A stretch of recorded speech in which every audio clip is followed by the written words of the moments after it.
If folks have any initial questions, you can pose them in the Q&A box, and we will address all questions at the end of this session. Right now, we're just letting folks get logged in.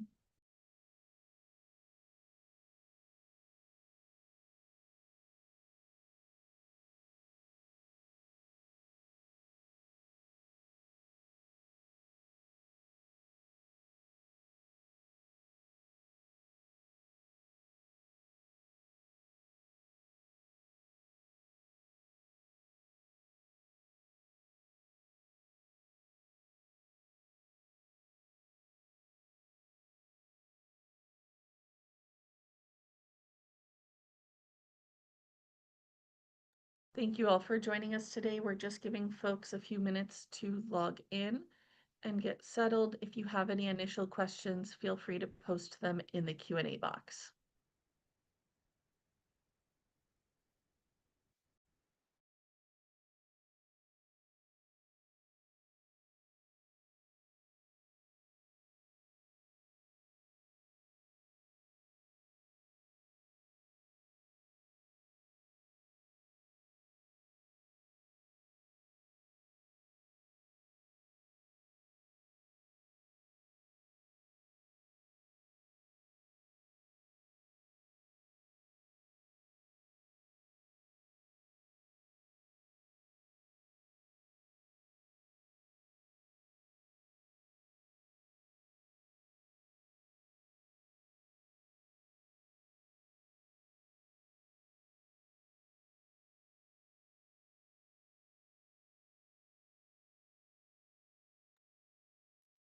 Thank you all for joining us today. I will now turn it over to ASH Executive Director, Laurent Hubert.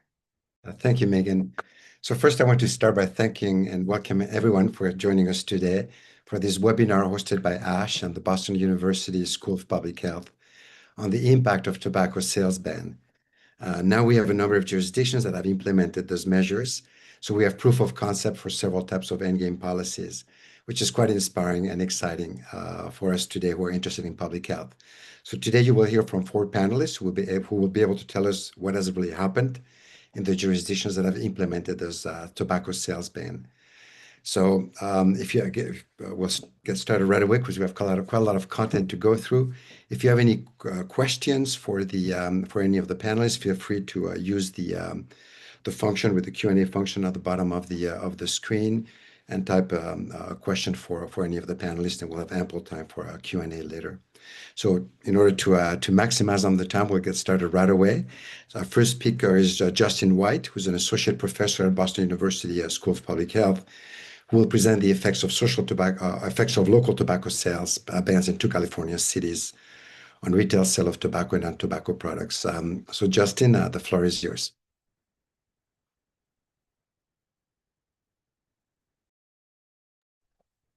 Thanks so much.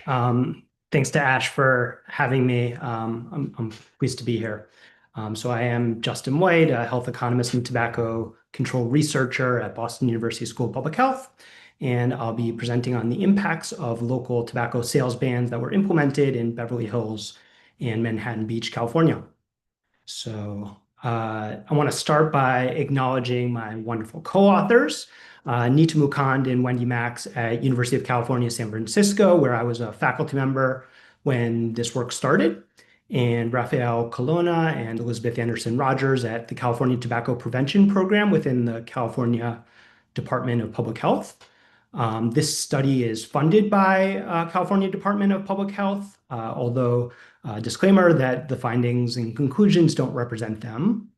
The study uses retail sales data from Nielsen IQ, but our conclusions also don't represent them.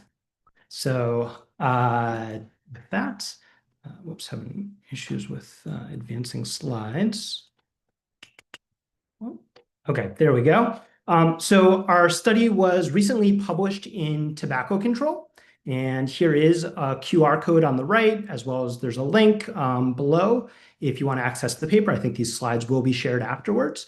Or you can go to the short link at bit.ly/tobacco_sales_ban.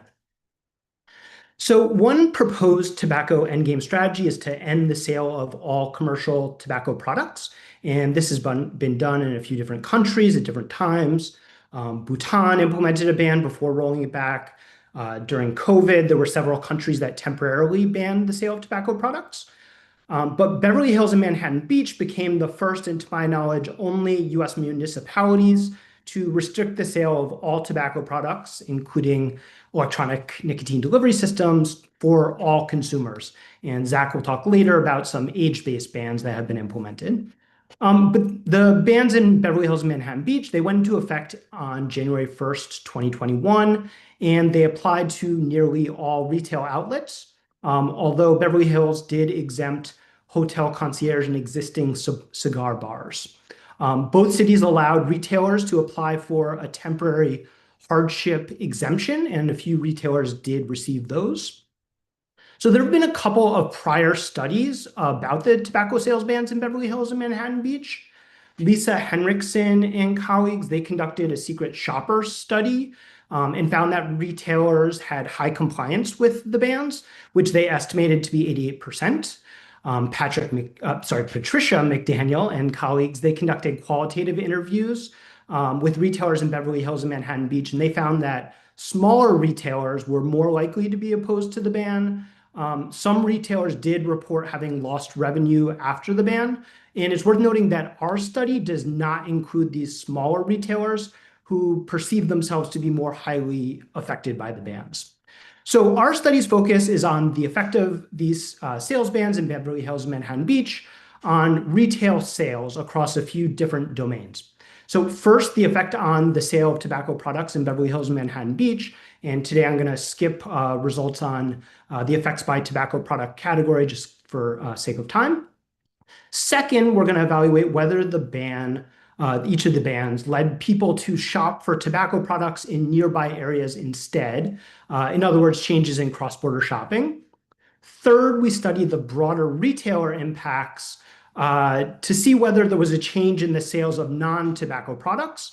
If people are buying tobacco less often, are they purchasing other products less often too? Or, maybe by spending less money on tobacco, they might be spending more on non-tobacco products. So these last two questions track quite closely with concerns that the tobacco industry and retailers have raised regarding the potential unintended consequences of tobacco sales bans. Okay, so we used retail sales data, a set that was provided by Nielsen IQ, which follows a panel of chain retailers nationwide. So we licensed a custom data set from Nielsen that includes grocery stores, drugstores, and convenience stores, including gas stations. So our data run from 2018 through 2022, which were selected to precede California's statewide flavored tobacco sales restriction. The data contains sales by individual product, or UPC, for each store in our data set, and we pulled data from more than 500 different census-designated places in California, which covers about 3,000 stores, and more than 3,500 individual tobacco products. So our analytic data capture only about 16% of all cigarette sales in California. So we're not studying all sales, but we do study the same retailers. We're going to follow them over time, and we can focus on this sort of within sample effect of the bans. Okay, so the analytic approach for our primary analysis involves comparing tobacco sales in each store in Beverly Hills and Manhattan Beach versus a matched stores in non-bordering California cities. So this matched control group is, you can think of it as a weighted average of the stores that best fit the sales trend of each treated store in Beverly Hills and Manhattan Beach. So this specific approach, statistical approach, is called synthetic difference in differences, and it's just a state-of-the-art causal inference approach. So when we're doing the matching, we restrict the pool of potential matching stores to the same store type so that, for example, when we're matching a convenience store in Manhattan Beach, we're going to compare that to a set of other convenience stores in California. So for cross-border shopping, we compared sales in each store within a 30-minute commute of Beverly Hills and Manhattan Beach versus sales in a matched set of stores of the same type. We also look at cross-border shopping and bordering zip codes, but I'm not going to have time to get into that today.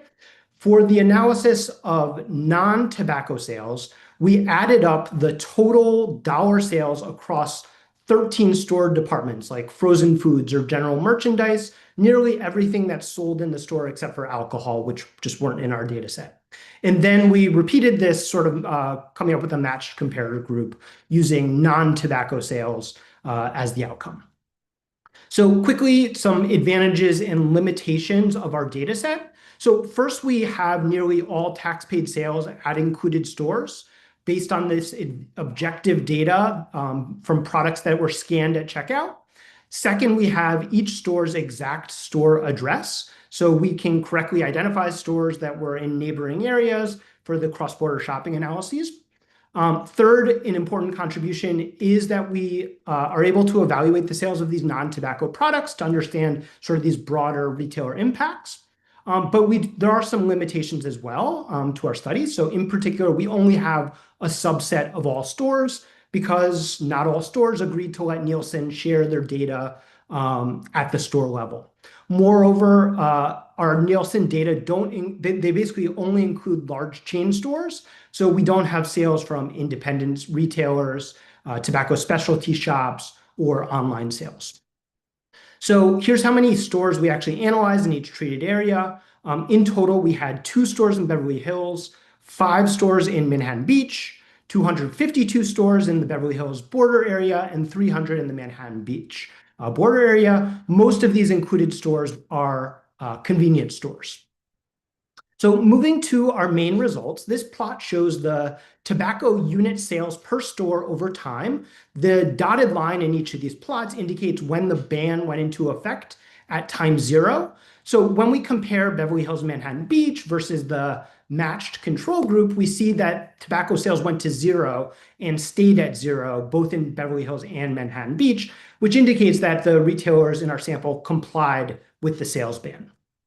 When we turn to the border areas around Beverly Hills and Manhattan Beach, again, this is sort of within the commuting area, we find no detectable increase compared with the matched control group. If anything, the post-ban sales are slightly lower in these border areas versus their matched control group.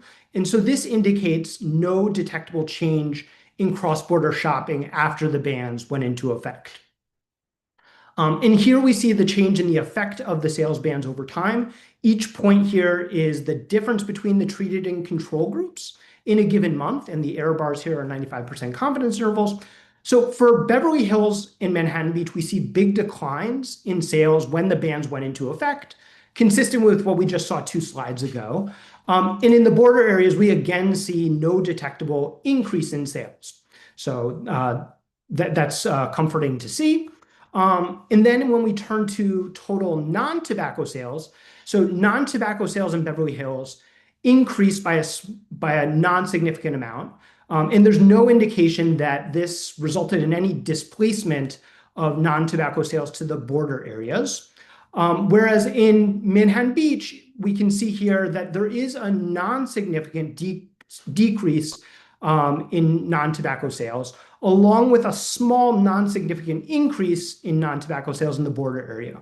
So when we put this together from these analyses, we conclude that retailers in our sample fully complied with the policy. Tobacco sales quickly decreased to 0.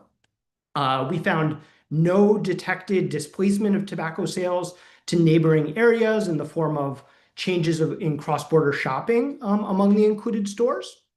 Non-tobacco sales in Beverly Hills were not adversely affected by the ban, although we can't rule out negative effects for Manhattan Beach stores, in part just because our estimates were pretty imprecise there.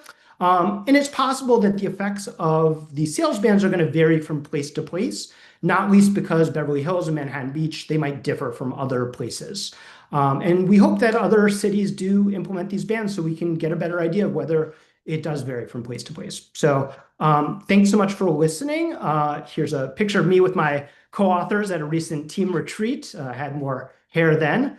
And as a final plug, I helped to organize the Tobacco Online Policy Seminar, or TOPS webinar series, which is focused on tobacco policy research. That's free to join. So if you're looking for more tobacco policy research, sign up for TOPS at tobaccopolicy.org. Thanks so much.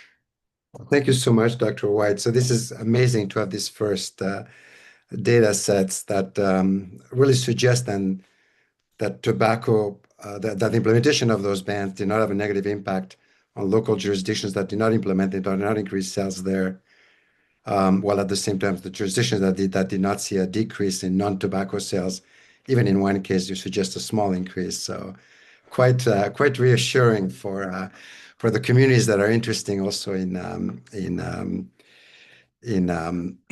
advancing with this type of policies. Our next speaker is Dr. Zachary Clarke Rich, who's Pulmonary and Critical Care Physician and Tobacco Research Fellow at Boston Medical Center. And we'll share also the impact of Beverly Hills and Manhattan Beach Endgame success and the impact it has on the Massachusetts Endgame movement, which has advanced tremendously over the last couple of years. Dr. Zachary Clarke Rich, the floor is yours. All right, excellent. Thank you. Very excited to be here.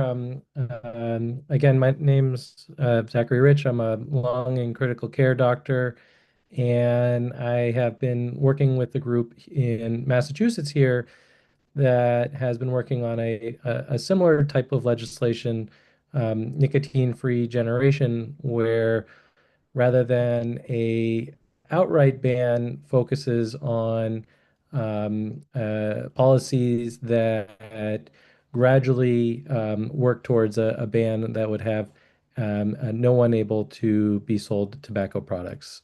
So really, what are these NFG policies? These are policies that change the age to buy tobacco products from being age-based to being a date-based. So that means that rather than saying, oh, as soon as you turn 21, they're instead saying anyone born before a certain date will be able to buy nicotine products and will always be able to buy nicotine products. And anyone born after a certain date will not be able to be sold nicotine products. This, in effect, means that if you can currently buy tobacco, you will always be able to buy tobacco. But if you're not able to buy tobacco, even after you turn the age where in other municipalities you could, in this municipality you would not be able to be sold tobacco. I think it's also important to say what these policies are not. These are not policies that target the individual use. These are enforced solely at the commercial level, so there will never be a police officer that or law enforcement that interacts with an individual because they are in violation of these policies. So Brookline was the first to enact a tobacco-free generation back in 2020. So that again stated essentially that anyone that currently could buy tobacco would continue to be able to buy tobacco, but if you were below that age after a certain date, even after you turned 21, you would not be able to be sold tobacco. This was understandably immediately challenged in the courts by the tobacco industry. And an important thing that was for Brookline was that the legislation remained in place during that challenge. 4 years later, it was upheld unanimously by the Massachusetts Supreme Court. And that was really a very exciting time because there were many other towns that were in Massachusetts that were essentially waiting to see if this would be upheld by the Supreme Court. And when it was, they very quickly decided this was legislation they wanted to undertake. And this was kind of a really exciting period because one after another, we had municipalities that would almost come and seek us out saying, this is something we want to do. And engage us and had a lot of success in passing this legislation municipality by municipality. We would go and give testimony and I would say, oh, I make my living treating tobacco-related diseases. I work in the ICU. I remember working in the COVID ICU, and it seemed as soon as we were through the worst of the COVID pandemic, those same ICU beds would be filled with patients suffering from tobacco-related diseases. We've had a lot of success so far that we're really happy about. We're up to 21 municipalities in Massachusetts that have either passed or implemented nicotine-free generation policies. This is a map that you can see here that really shows one municipality, how they kind of can cluster. And that's what we see all the time is a municipality will say, oh, we're interested in this, but we're worried about if we pass it, then everyone's just going to go next door. And so this study has been really gives us a lot of ammunition to engage these municipalities to say, hey, these concerns that you have about someone going to the next town over, maybe you don't need to worry about them as much as you might think. There's a lot of places that are saying, oh, we're kind of right in the middle of an island of places that haven't passed it. If we passed it, we'd be punished economically for it. So again, yeah, this study really has been a game changer for us in terms of how we can engage municipalities. We are starting to see that we've kind of taken all the low-hanging fruit. The towns that were very eager to pass this we've engaged with them, and now we're having to engage with towns that are interested, but maybe not quite as interested as some of their counterparts, and are more concerned about economic impacts of this. And again, this study is really helpful for that. Now, as we're trying to look for other municipalities that are interested in passing nicotine-free generation legislation, we're using part of the roadmap for municipalities that passed Tobacco 21. So Tobacco 21 were policies that started in a single municipality, spread to a number of municipalities in Massachusetts before eventually being passed at the state level in Massachusetts, and then eventually being signed into federal law by President Trump. So we're hoping that's a useful roadmap for showing how both something can start at just a small local level, but also helps us to identify towns in Massachusetts that might be more amenable and interested to being a leader in public health and passing nicotine-free generation policies. And we do get a lot of municipalities that say, oh, we're interested in it, but we should wait for it to pass at the state level because we're worried about people going next door. And I think this is helpful to engage them to say, if we waited for Tobacco 21 to pass at the state level, it probably wouldn't have ever happened. That it does need to have this incremental approach, municipality by municipality, before we can start to get enough momentum to pass things at the state level and then eventually at the national level.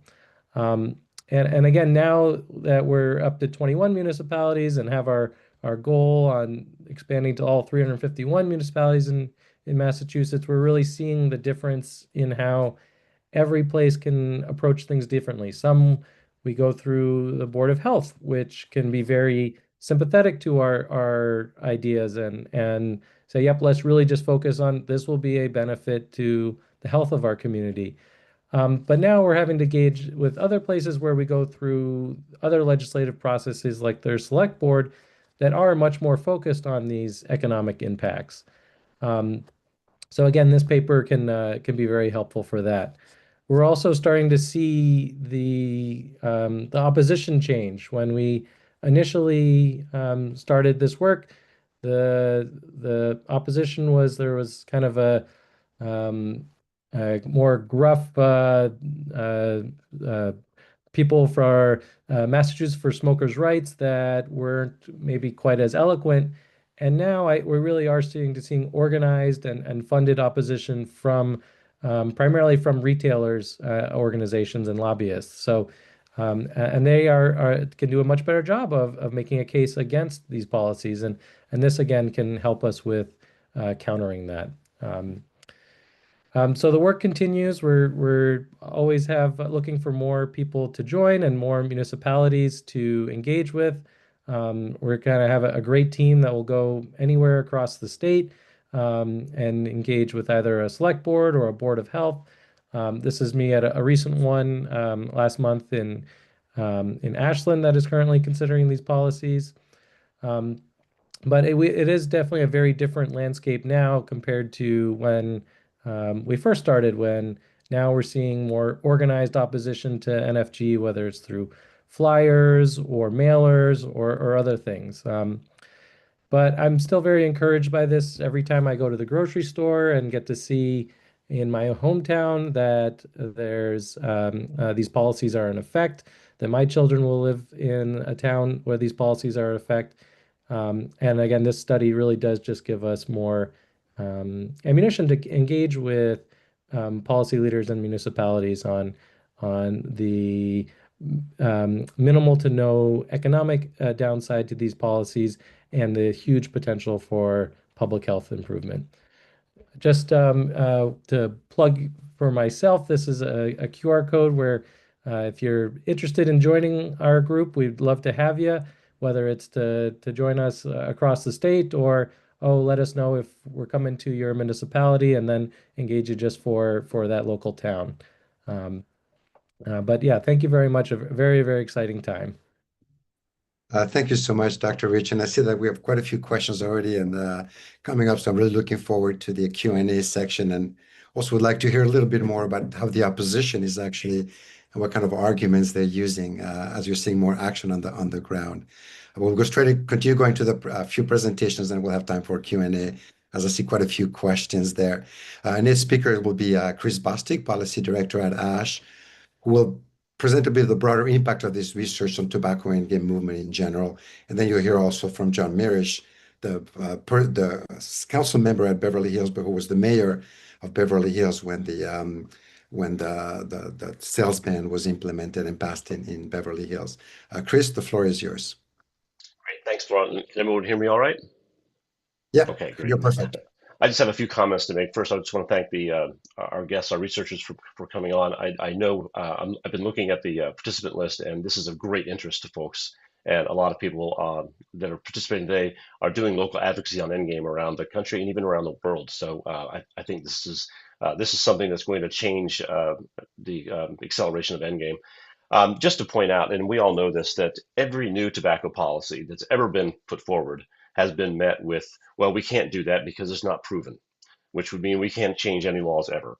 And of course, when they say there's no evidence, that's actually not true.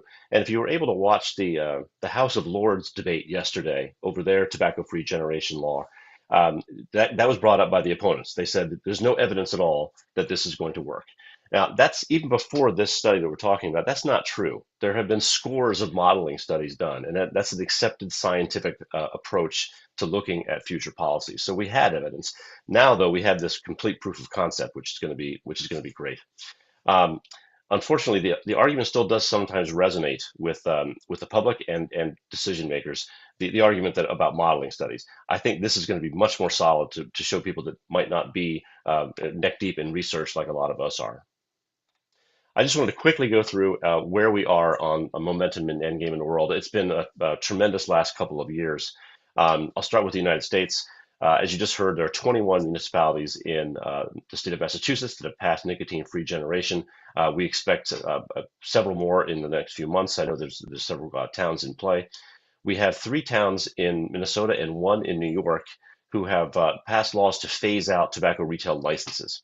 They will never give a new one or allow a license to be switched to a different name. We don't know when that will end up at 0 retailers, but it will happen eventually. And then, of course, we have the 2 towns in Southern California, Manhattan Beach and Beverly Hills, that this study looked at. that have passed complete sales bans. And I need to update my map. There are actually 2 pins that should be up in Marin County, and I realize that pin's kind of pointing the wrong spot. Ross and Tiburon, who late last year passed complete sales bans. And it's worth noting that neither of those towns in Marin County have retailers at this moment. And at first blush, that might seem like a useless law, but it's not only creating momentum, it's also going against this argument that, well, all of our tobacco customers are going to flee to nearby communities. And so the more of these we can get on the map, the less that argument is going to resonate with folks.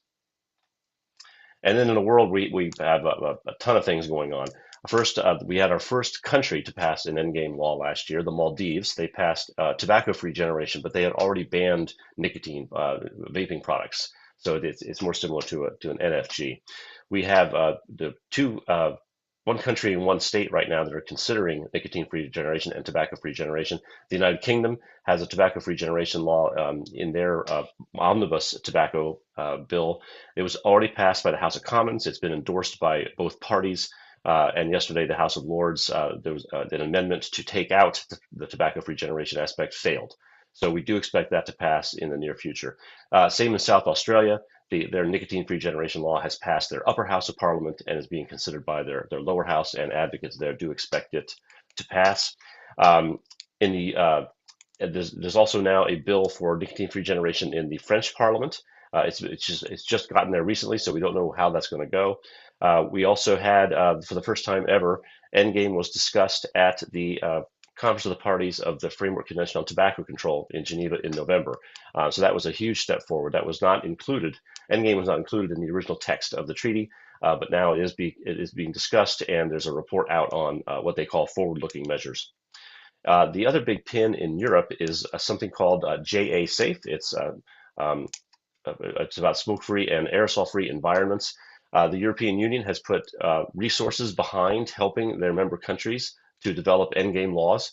ASH is consulting on that.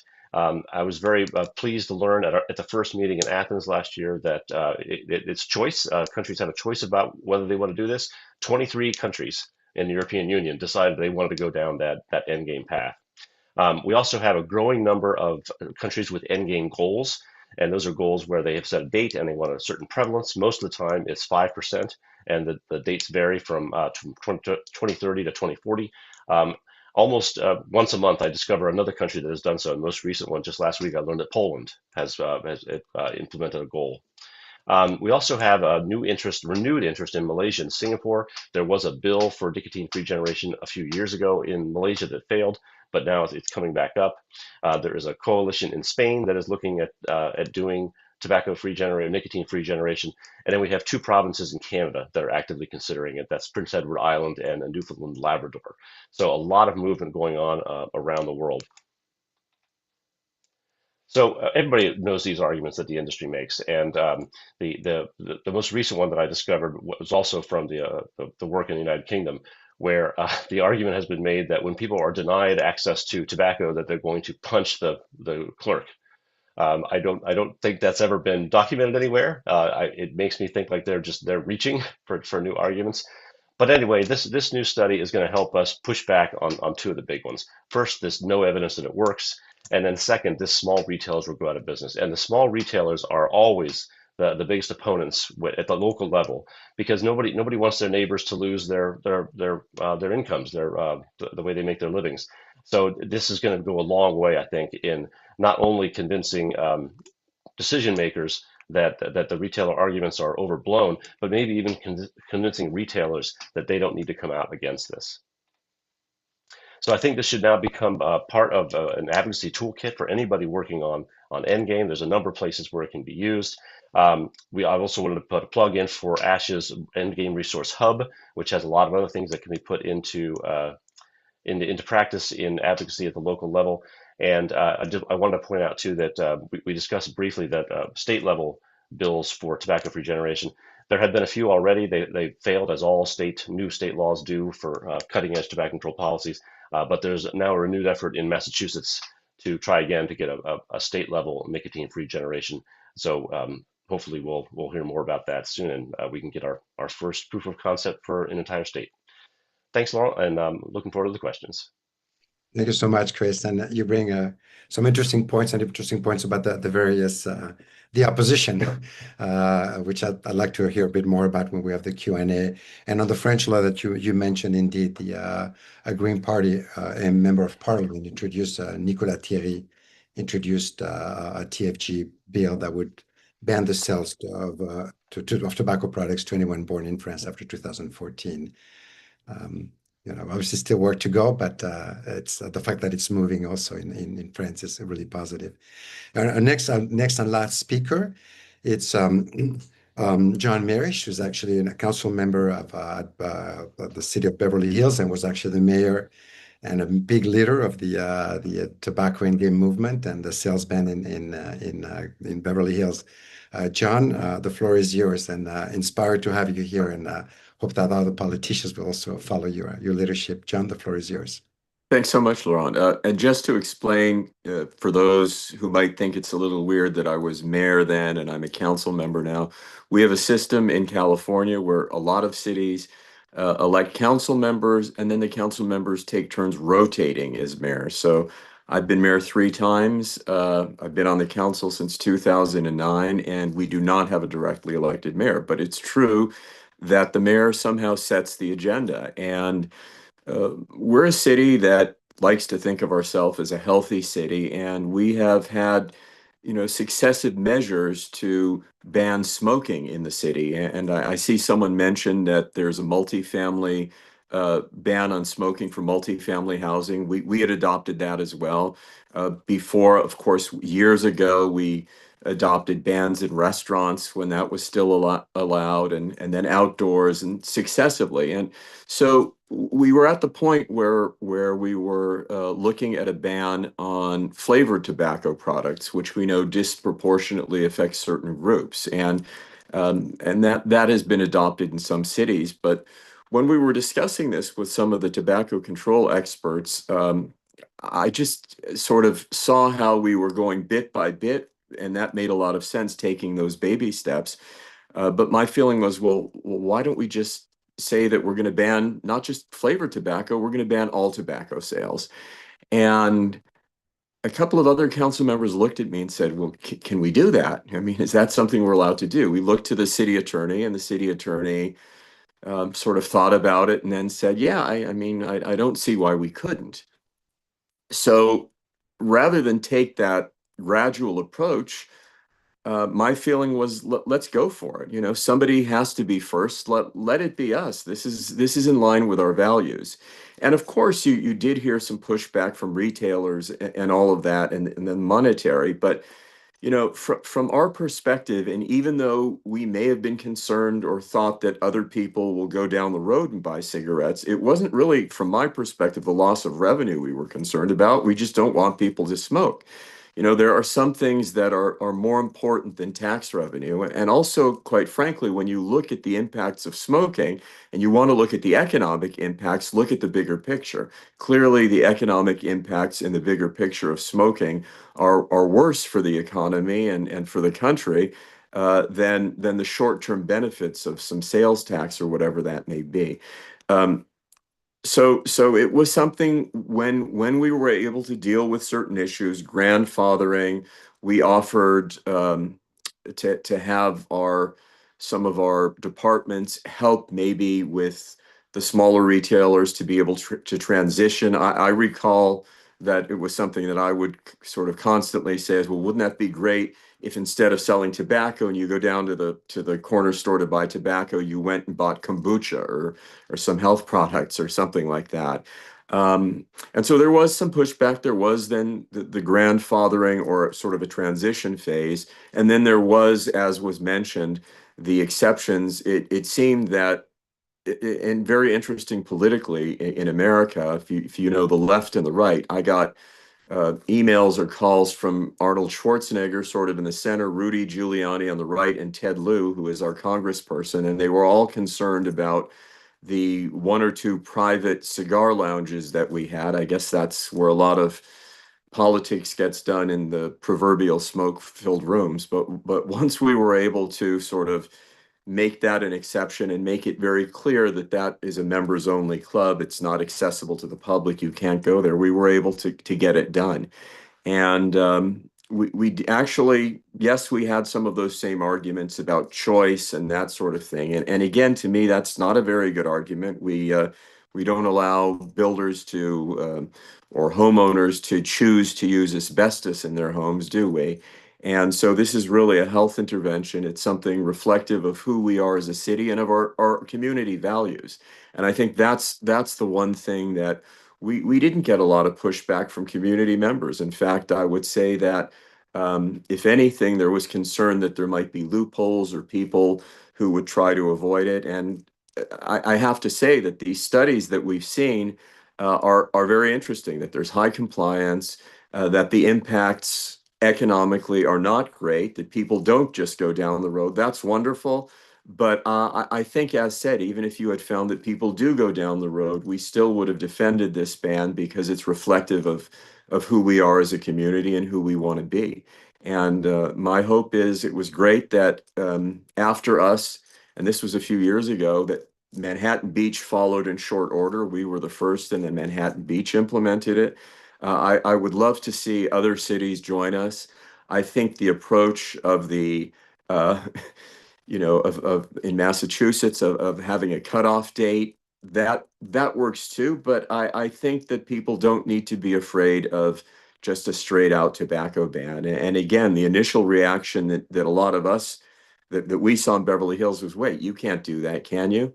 And you can. And we did not have, for whatever reason, the same legal challenges that I guess you saw in Massachusetts, that it went to the state Supreme Court to see if that kind of grandfathering or tobacco ban done that is a date-based tobacco ban would be allowed. And it never happened here. We did have a couple of mainly gas stations with convenience stores that had issues and asked for extensions, and they got them, and that was it. And so having this data to show that there aren't impacts for those for whom the economic is an important issue, where it's not just about community values. I think this is very useful, and hopefully there can be more and more data going forward. Hopefully there'll also be studies on the health, and you want to look at the impact of what better health and a lesser frequency of cancer and a lesser frequency of tobacco related diseases. I think that would be a very interesting study for us to look at, and to actually look at the big picture. Because if everyone did implement this, I think there certainly are studies about the cost to society of tobacco and smoking. And I think, again, we can't lose sight of that. But again, for us, we're a smaller community. We're very well known, but 35,000 people. And this just from everything that I have known growing up here, and then being on the council for the past 17 years, this was just in line with our values as a city. So it was something that, interestingly enough, the previous mayor, who was prior to me, directly before me, was a doctor and an MD, and I think again, maybe there had been a little bit of reluctance to do it because it hadn't been done elsewhere. But when it was my turn to become mayor, this was a priority for me. I'm glad we were able to get the entire council to support it and the city to support it. And here we are today. As said, I wish that there were a lot more cities that would join us. And I'd love to know what, as Laurent knows, I've since joined the ASH board to be able to help with that. And my hope is that everyone who is on this seminar can maybe also help use our experience to expand the cities that have gone through with a ban beyond. And it was great to see that Tiburon and Ross have done it too. There need to be a lot more. Thank you so much, John. And you're reminding us that one is the feasibility, it's feasible. And thank you for that initial leadership. And also for pointing out that while economics are important, and obviously you want to make sure that your community is economically stable, it's interesting that you pointed out that you would have done it anyway based on health, and the priority here being health. I think something we should all remember. So fortunately, we're lucky. We have about 15 minutes, and I see we have quite a lot of questions. So we're going to get straight to them. But again, if you want to, for the audience, if you have questions, you can use the Q&A function at the bottom of the screen and start typing your questions. So the very first one was on the ordinance that passed, whether they had tobacco retailers. I understand, yes, but do you want to clarify that? Do the ordinances that you studied for Dr. Rich and Dr. White, those jurisdictions had tobacco retailers, I believe, before the ordinances passed? Do you want to clarify that? I'll Sure. just say, Sorry. I'll just say for my study, yes, they did. I believe that Beverly Hills had something like 29 retailers, and Manhattan Beach had maybe around 18. And so, yes, there were ones that were in business at the time that the ordinances passed.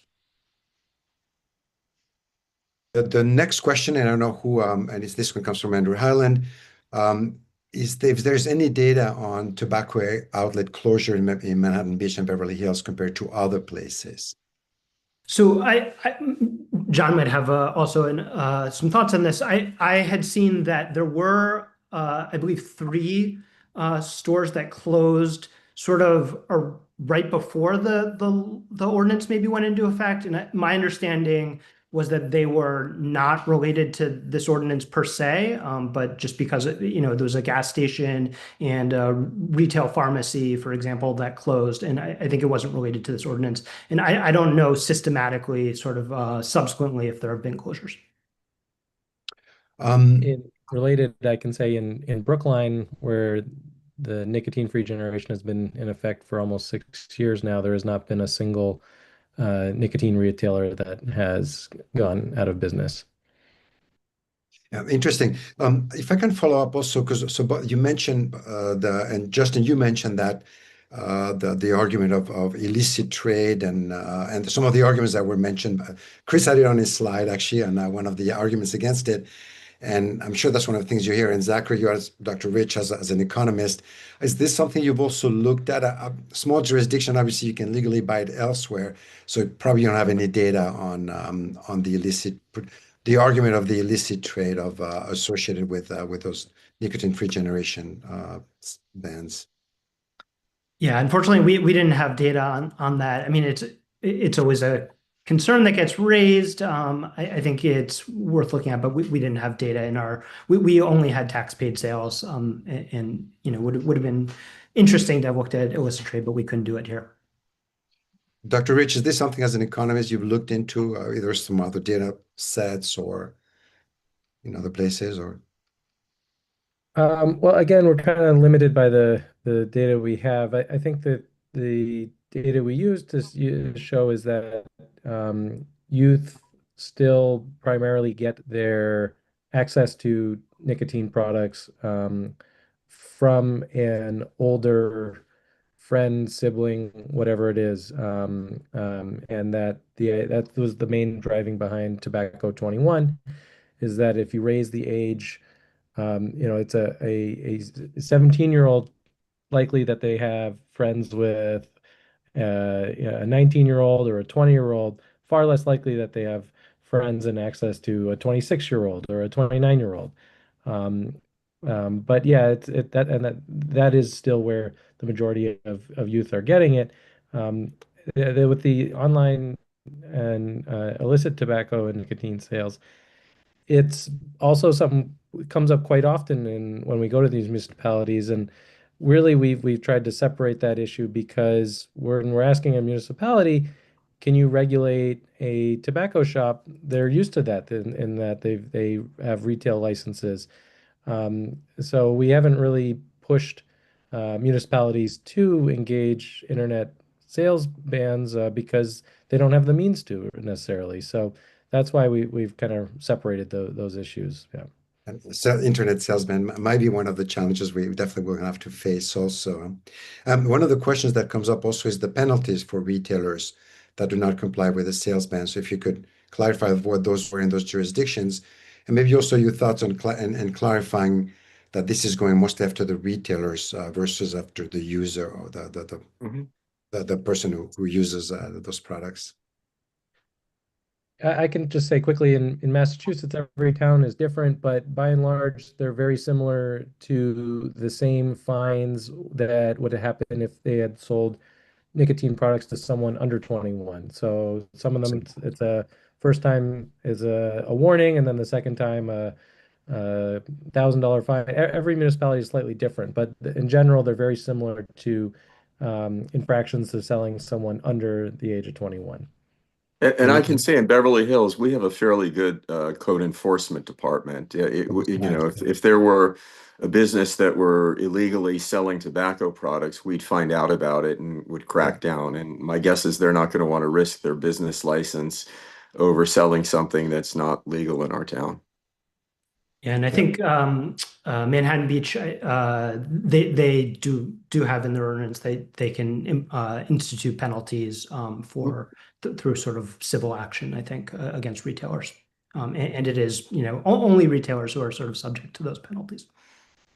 I have a question on the studies you've done and the work you've done. Is there, and there's a question from Tim McAfee on that, more or less, whether there's a plan to figure out a methodology to follow up with the same trends with independent small retailers in other cities, in future cities. Yeah, I mean, I think it's important. It's a gap in the sales data sets that are available, so it's not something that we were able to look at. And I think possibly the best approach would be to rely more on survey data and to try to see whether there's sort of changes in smoking prevalence that shows up there. Might be a better way to get a more holistic picture about the impact. But I'm not aware of sort of, aside from doing special like secret shopper visits to independent retailers or talking to them, how you would necessarily pin down the sales trends there. It's really tricky. There's a question on so I'll read from Jeremiah Mark, and maybe Chris, you may want to address that one. Zachary mentions about saying that people with birth years above a specified birth year will always be able to buy tobacco. Does that mean that in nicotine-free generation policies can never be replaced by complete end of sales policies? Chris, you may want to Well, talk about that's a simple answer. Of course, the jurisdictions have the right to come back and reconsider. And we've seen that incremental approach across all the different tobacco policies in history. And I wanted to go back on the point, John, that you mentioned about you expected legal action from the tobacco industry in this case, and actually you did not end up facing this. Why do you think? What do you think both Manhattan Beach and Beverly Hills were never sued? I wonder if Well, Chris about that. we did have the tobacco lobbyists come and talk about, why we shouldn't do this, and they made those same arguments, uh, free choice and that sort of thing, and people will just go down the road and that sort of thing. Look, I mean, our city attorney advised us we could do it. I'm guessing he knew the relevant law there, and um, perhaps the attorneys of the tobacco companies came to the same conclusion that a legal challenge wouldn't be successful. Maybe they felt that would provide more publicity that they didn't want. Maybe give other cities the idea to go ahead and do what we've done. Who knows why big tobacco thinks the way they think and what their strategies are, because in other cases you could say they would throw everything they have at us in an attempt to intimidate us. But I think maybe one thing was they saw we were not going to be intimidated, and that if we were going to be challenged, we would meet that challenge. So again, I'm not sure. Maybe it had to do with being in California and they figured that they were going to pick their fights. And again, in the meantime, this was several years ago, and not enough cities have followed. So maybe they just figured that we were going to be outliers and it wasn't worth their trouble. But again, I'm just speculating. I really have difficulty trying to put my mindset into the mindset of big tobacco, aside from they'll do anything for money. Chris, Laurent, can I add real quick? please add to it, yeah, please. I think John's absolutely right about not wanting to draw attention to it. But I think also the tobacco industry does not mind launching lawsuits that they think they might lose. They Right. want to inflict that pain on jurisdictions that dare to step outside.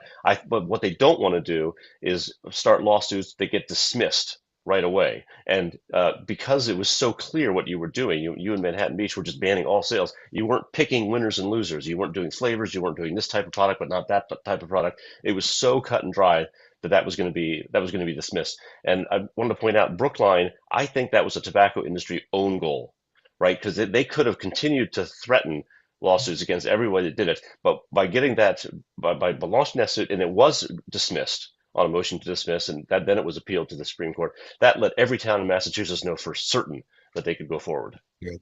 Exactly. Yeah.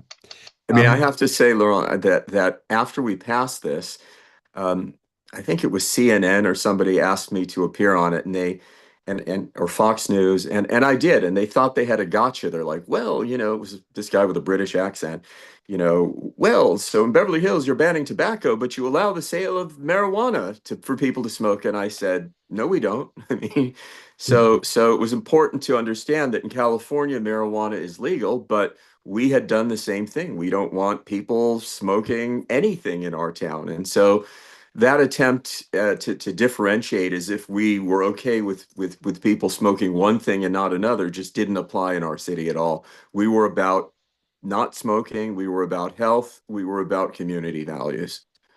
And the jurisdictions that do sell cannabis in California, it's not sold in the same way tobacco is sold. So also much more restrictive than it is for tobacco. I have a question. There's a question also that comes up about the participation of rural areas, rural communities in tobacco-free or nicotine-free generation. Have you done any work in that area, any studies in that area for Zachary or Justin, and maybe Chris, you probably have something to comment on that, maybe. Yeah, I guess it depends a little bit what you count as rural areas. We certainly have out in western and central Massachusetts, they're more rural than the Boston suburbs, and have had a handful that have engaged and passed nicotine-free generation policies. So I think also it's nice to say that it's very universally supported, that the answer of what age do you want your kid to start smoking has the same answer whether you live in a city, whether you're rural, whether you're Republican, Democrat. So that's something that we kind of try and highlight to people as well. We're running out of time, and there's a lot of good questions. Unfortunately, I cannot go to all of them, but what tips would you have for jurisdictions or states that do not have a statewide retail licensing system? And I know that's an issue not only in the States, but in jurisdictions around the world where there's not everywhere has a good, strong licensing system. What tips would you have for those jurisdictions that don't have that in place, or do they have to have that in place to be successful? Well, I think, So, Chris. Dr. Rich, please go. No, please. I think, for us, it's really been about getting local engagement. Again, the